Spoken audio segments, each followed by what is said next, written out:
देखिए आज का हमारा टॉपिक है डिस्प्लेसमेंट रिएक्शन। देखिए डिस्प्लेसमेंट रिएक्शन अगर आप वर्ड को ध्यान देंगे तो डिस्प्लेसमेंट यानी प्रतिस्थापन होगा, एक दूसरे को रिप्लेस कर देंगे।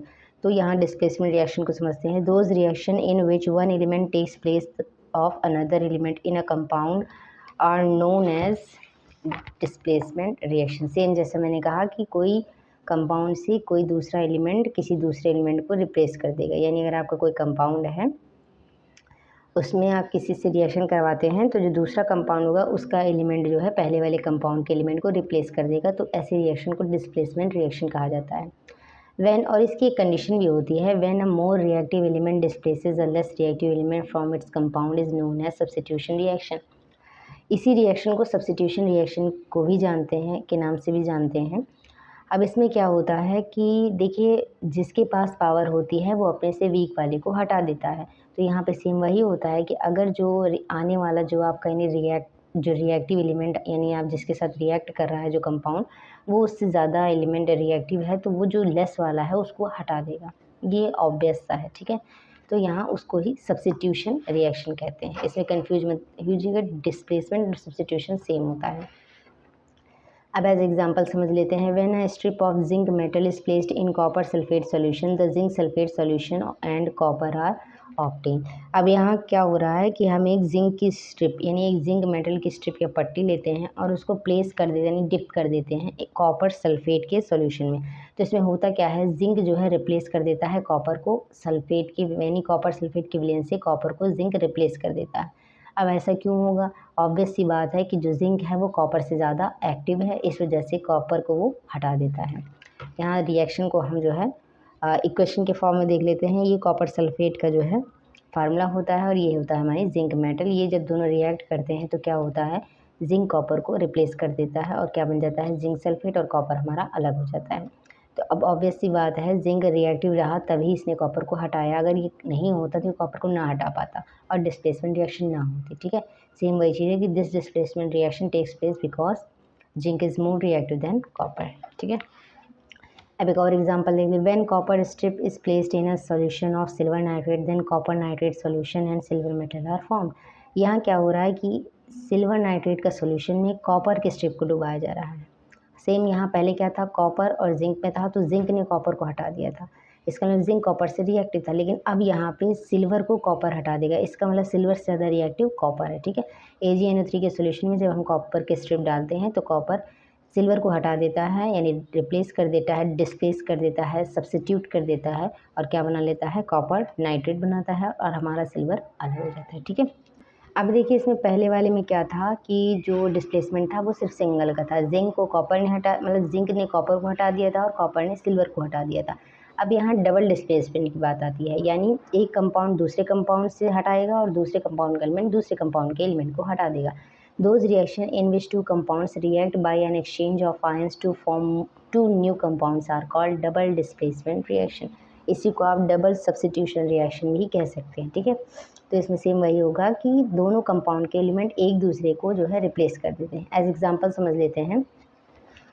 When silver nitrate solution is added to sodium chloride solution, then a white precipitate of silver chloride is formed along with sodium nitrate solution।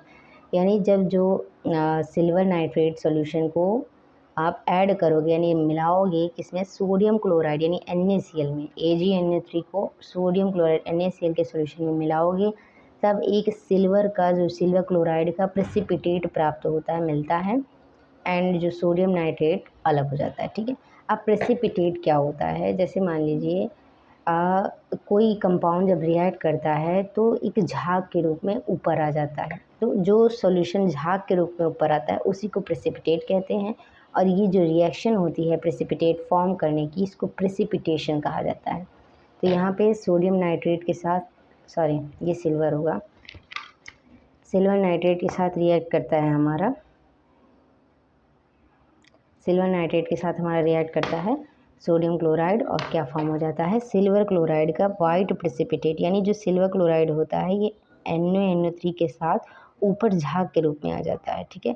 यानी ये दोनों रिएक्ट करते हैं तो पहले NaNO3 बनेगा और इसी के ऊपर झाग के रूप में ऊपर प्रेसिपिटेट के फॉर्म में AgCl ऊपर आ जाता है, जिसको हम अलग कर सकते हैं। क्यों? क्योंकि प्रेसिपिटेट है, झाग के रूप में है, तो हम इसको ऑफकोर्स फिल्टर द्वारा अलग कर सकते हैं, या बहुत से ऐसे तरीके होते हैं जिससे हम इसको अलग कर सकते हैं। अब इसी में एक दूसरा एग्जांपल देख लेते हैं। When barium chloride solution is added to sodium sulphate solution then a white precipitate of barium sulphate is formed along with sodium chloride. Same वही यहाँ पे भी वही हो रहा है कि आप दो सॉल्यूशन लोगे, एक बेरियम क्लोराइड होगा और दूसरा सोडियम सल्फेट। दोनों का फार्मूला BaCl2 बेरियम क्लोराइड का और सोडियम सल्फेट का Na2SO4। दोनों एक्वस फॉर्म में है, ठीक है, यानी जो है ये लिक्विड में है, ठीक है, एक्वस यानी इनके वाटर के साथ जो है इनका जो सॉल्यूशन है वो एक्वस है, ठीक है। अब इसमें क्या होता है, ये दोनों जब रिएक्ट करते हैं तो बेरियम सल्फेट का वाइट प्रेसिपिटेट फॉर्म होता है और सोडियम क्लोराइड का सॉल्यूशन। कहने का मतलब है कि सोडियम क्लोराइड बनेगा और उसी के ऊपर झाग के रूप में क्या आ जाएगा, जो प्रेसिपिटेट के फॉर्म में आएगा वो होगा हमारा बेरियम सल्फेट, ठीक है।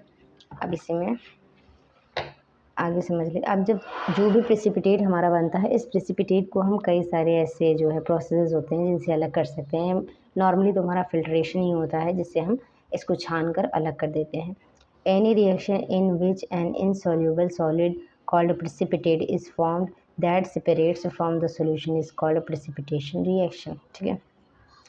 ये रिएक्शन को ही डायरेक्टली प्रेसिपिटेशन कहते हैं और इस प्रेसिपिटेट को हम फिल्टर पेपर द्वारा या कई ऐसे प्रोसेसेस होते हैं जिससे हम इनको अलग कर सकते हैं। एक बार फिर से हम इसको रिवीजन कर लेते हैं।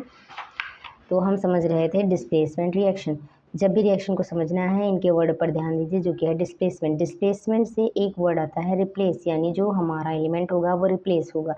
अब रिप्लेस होगा तो किसी न किसी से तो रिप्लेस होगा ही, तो ये हमारा जो दूसरा एलिमेंट होगा उससे रिप्लेस होगा।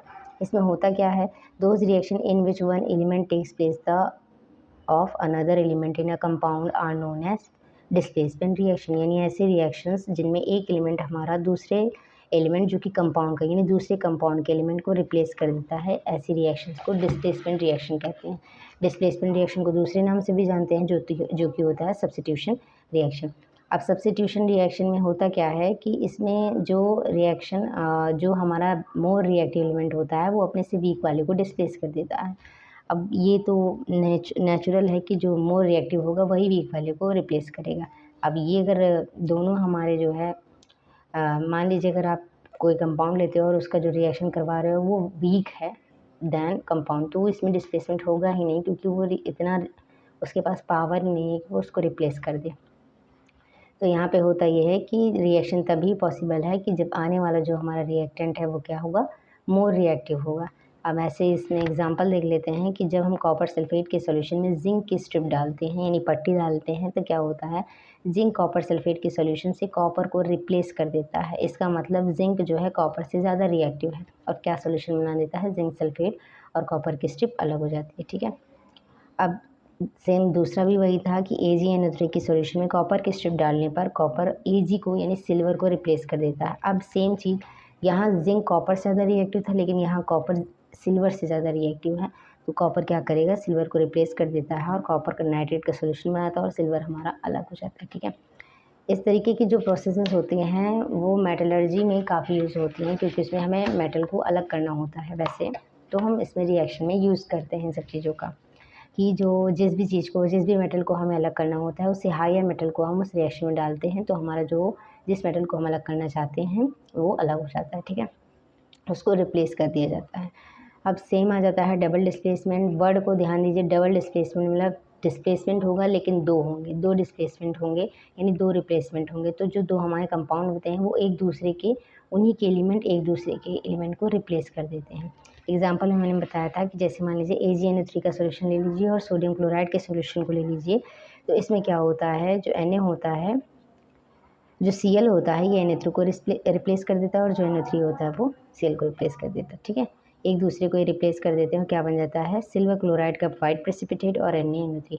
प्रेसिपिटेट यानी झाग के रूप में ये ऊपर आ जाता है और सोडियम नाइट्रेट सॉल्यूशन के रूप में नीचे रहता है, ठीक है।